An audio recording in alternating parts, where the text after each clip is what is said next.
Bismillahirrahmanirrahim. Salam əziz dostlar, xoş gördük hər birinizi.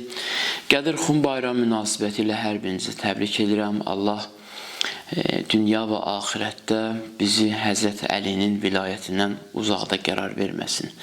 Hər birinizin bildiyi kimi Qədir Xum hadisəsi Peyğəmbərin əmri ilə, Allahın əmri və Peyğəmbərin münasibəti ilə qurulan bir hadisə idi. Peyğəmbər hacdan qayıdırdı və Hiccətül-Vida deyərlər, sonuncu haccı idi Peyğəmbərin. Qayıtdıqda hadisənin təfərrüatı ilə danışmaq istəmirəm ki, bilirsiniz.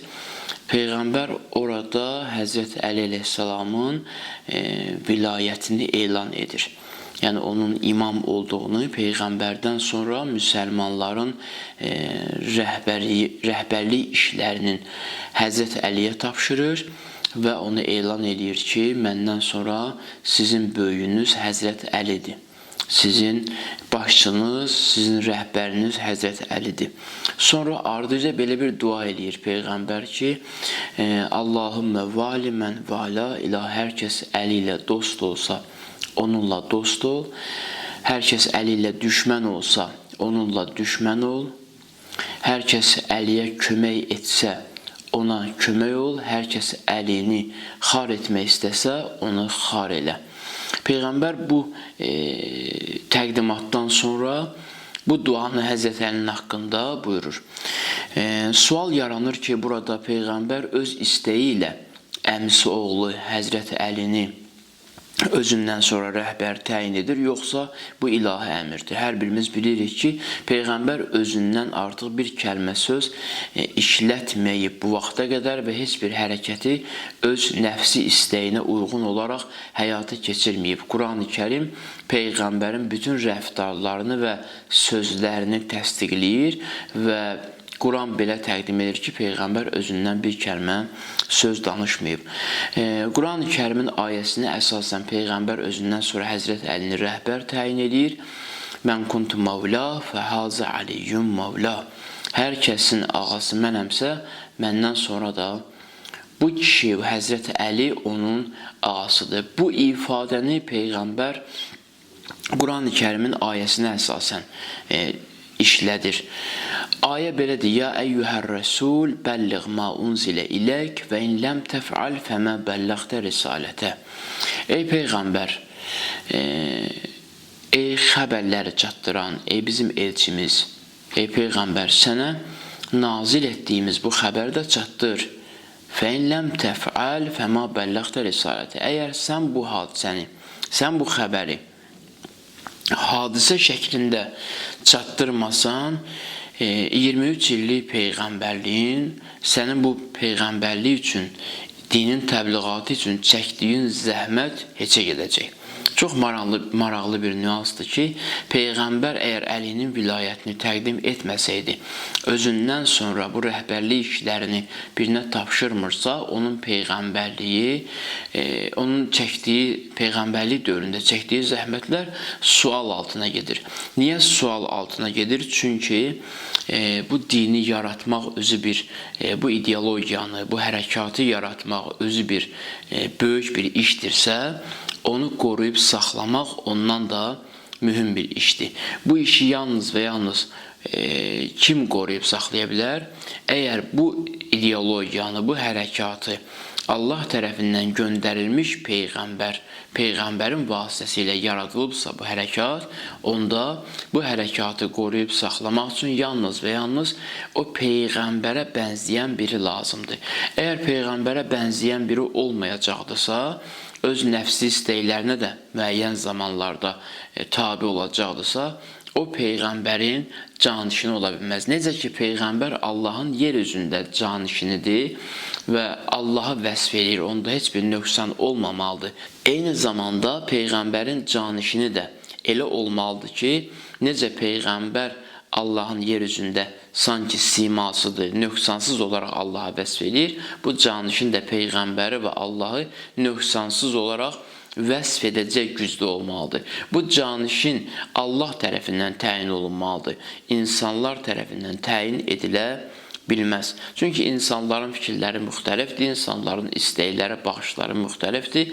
Özlərinə daha çox mənfi obrazda humanist davranışını seçmək istəyərlər və diqqətsizlik eləyərlər. O səbəbdən də canişin Allah tərəfindən təyin edilməlidir. Rəhbəriyyət, işlər birbaşa Allahın özünə məxsusdur. Deməli, Peyğəmbərin Qədir Xumda təqdim etdiyi Həzrət Əlinin vilayət məsələsi Allah tərəfindən əmr olunmuş bir məsələ idi. Peyğəmbər də o məsələni təqdim etdi. Bu günlərdə deyirlər, İslam aləmi üçün ən önəmli günlərdən biridir. İmam Sadiq əleyhissalam buyurur ki, mənim atam Əlinin Kəbə evində doğulması bizim üçün dəyərlidir, amma onun vilayətinin təqdim olunması, onun imamətinin Peyğəmbər tərəfindən Qədir Xum çölündə təqdim olunması bizim üçün onun Kəbə evində doğulmasından daha da üstündür.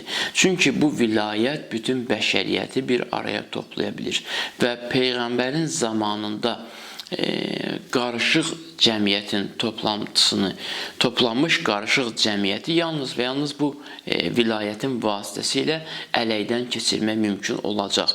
Əgər bu vilayət olmasaydı, Peyğəmbər zamanında toplanmış o qarışıq cəmiyyət sonraki zamanlara qarışıq gedəcəkdi və Peyğəmbərin siması, Peyğəmbərin gətirdiyi yol ortada qalmayacaqdı. Həzrət Əlinin öz ifadəsi ilə desək, Peyğəmbərdən sonra Həzrət Əli əleyhissalam buyurur ki, mən müəyyən şeylər yaratdılar ki, Peyğəmbərdən sonra bidətlər yaratdılar ki, mən o bidətləri öldürdüm və müəyyən Peyğəmbərin gətirdiyi dəyərə məxsus sünnələr var idi ki, onları öldürmüşdülər, aradan aparmışdılar, mən onları diriltdim. Həzrət Əlinin vilayət məsələsi necə bir məsələdir? Bunun Allah iradəsi ilə nə qədər əlaqəsi var? Biz niyə görə Həzrət Əlinin vilayətinə bağlanmalıyıq və bu vilayət bizi hara apara bilər? Bu vilayət birbaşa Peyğəmbərə və Allaha məxsusdur. Bu vilayət bir səlahiyyətdir. Burada Qədir Xum mövzusu Həzrət Əlinin şəxsi keyfiyyətindən əlavə bir məsələdir. Həzrət Əlini biz müzakirə etmək istəsək, bir dəfə ona verilən səlahiyyəti müzakirə edəcəyik, bir dəfə də onun şəxsi keyfiyyətlərini müzakirə edəcəyik. Ona verilən vilayət ilahi bir əmrdir, ilahi bir idarəçilikdir. Həzrət Əlinin vasitəsilə Allah bu idarəçiliyi, bu hərəkatı irəli aparır. Peyğəmbər sallallahu buyurur ki, mən elmin şəhəriyəm, Əli isə onun qapısıdır. Hər kəs bu şəhərə daxil olmaq istəsə, gərək o qapıdan gəlsin. Deməli, biz Peyğəmbərə və Allaha Həzrət Əlinin vasitəsilə yalnız çıxa bilərik. Həzrət Əli əleyhissalam olmasa, onun vilayəti olmasa, onsuz bizim Peyğəmbərə və Allaha çıxış etməyimiz absurddur, mümkün deyil, yol bağlıdır. Quran-ı Kərim buyurur ki, وَاَعْتَسِمِ بِحَبْلِ اللّٰهِ جَمِعَ وَلَا تَفَرَّقُوا Allah ipindən yapışın, hamılıqla ayrılmayın. Həzrət Əli əleyhissalam Allah ipi ayəsinə çatanda buyurur ki, Ənə həblullahil mətin. Allahın o qırılmaz ipi mənəm. Mənim vasitəmlə insanlar bir ola bilərlər. Deyə bilərsiniz ki, insanlar Həzrət Əlinin vilayəti olmadan bir ola bilərlər, ya necə? Bir görsənə bilərlər, toplum halında yaşaya bilərlər, bir kütlə kimi yaşaya bilərlər, amma daxili birlikləri olmaz. Daxili birlikləri olmadığı üçün onlar bu birliyin vasitəsilə Allaha tərəf addımlaya bilməzlər. Allaha tərəf addımlamaqları üçün, bəşəriyyətin təkamülü üçün yalnız və yalnız Həzrət Əlinin vilayətinə bağlılıq şərtdir. Bu vilayətə tabi olmaq, bu vilayətə itaat etməyin nəticəsində insan Allaha tərəf hərəkət edə bilir və təkamülə doğru gedir, Allah tərəfindən qəbul olunur. Əgər Həzrət Əlinin vilayət məsələsi olmasa, bunlar hamısı yarımçıq qalır. Allahın Həzrət Əli ilə bağlı məsələsinə gəldikdə isə, Allah bir şeyi iradə eləyir və biz maddi dünyada yaşadığımız üçün Allah bu dünyaya düşmək nöqsanda deyil. Allah bütün nöqsanlardan uzaq olduğu üçün, bütün mənfilərdən, maddi nöqsanlardan belə, maddiyyat özü bir nöqsandır varlıq üçün, maddi nöqsanlardan da uzaq olduğu üçün Allah iradəsini, Allah istəyini Həzrət Əlinin əli ilə həyata keçirir. Deməli, hər kəs Peyğəmbərə canişin olacaqsa, onun Allahla xüsusi bir önəmli rabitəsi olmalıdır ki, Allahla xüsusi bir münasibəti olmalıdır ki, Allahın istəyini həyata keçirmək üçün özündə güc tapa bilsin. Həzrət Əli əleyhissalam keyfiyyət baxımından ən kamil insan idi. Ən kamil nümunəvi insan idi və Peyğəmbərə yaxınlıq baxımından ən yaxın bir insan idi.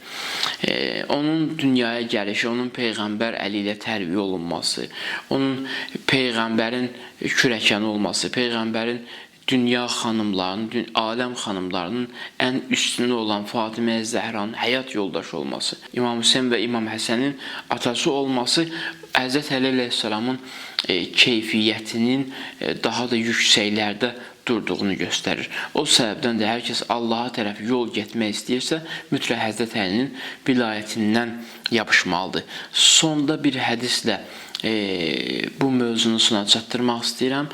Peyğəmbər buyurur, mənim əhl-i beytimin misalı Nuhun gəmisinin misalı kimidir. Hər kəs o gəmiyə minsə, xilas olar, hər kəs o gəmidən üz döndərsə, suda qərq olar. Niyə görə Peyğəmbər Nuhun gəmisinin misalını gətirdi? Elə Peyğəmbər gəmi də deyə bilərdi. Hər hansı bir gəmini işarə edə bilərdi ki, Əhl-i Beytimin misalı gəminin misalı kimidir. Amma burada düzü olmayacaqdı. O səbəbdən də Peyğəmbər bir hədisin içində çox dəqiq mesaj ötürüb. O mesaj da bundan ibarətdir. Nuh Peyğəmbərin gəmisinin sükanı yox idi. Hər birinizin bildiyi kimi gəminin sükanı olur. Amma Nuh Peyğəmbərin gəmisinin sükanı yox idi. Nuh Peyğəmbərin gəmisi birbaşa ilahi iradə əsasında hərəkət etməyi edirdi. Deməli, Allah Nuh Peyğəmbərin gəmisini suda hərəkət etdirirdi. Nuh Peyğəmbərin ondan xəbəri yox idi. İndi burada əgər Nuh Peyğəmbərin gəmisinin sükanı olmadığı üçün Peyğəmbər əhl-i beyti Nuhun gəmisinə bənzədirsə, deməli, əlinin ardıca düşməkdən narahat olmağa dəyməz. Əlinin ardıca düşməkdən sevinmək lazımdır. Çünki Həzrət Əli öz istəyi ilə idarə etmir bu yolu. Həzrət Əli Allahın iradəsi ilə hərəkət edir deyə onun ardıca düşən insanlar axirətdə gedib Allaha qovuşacaqlar. Hədisdə var ki, bugün möminlər Həzrət Əlinin tərəfdarları bir-birinizlə qarşılaşdısa, bu cümlədən istifadə eləyin. Elhamdülillahilləzi cealena minəl mütəməssikinə bi vilayəti əmiril müminin. Həmd olsun Allaha ki, bizi əlinin vilayətindən yapışanlardan, əlinin vilayətindən tutanlardan qərar verib. Allahdan istəyirəm ki, bizi Həzrət Əlinin vilayətindən heç vaxt uzaq etməsin. Onun vilayətini anlayıb, onun vilayətinə itaat etməkdə bizdən lütfünü kəsməsin.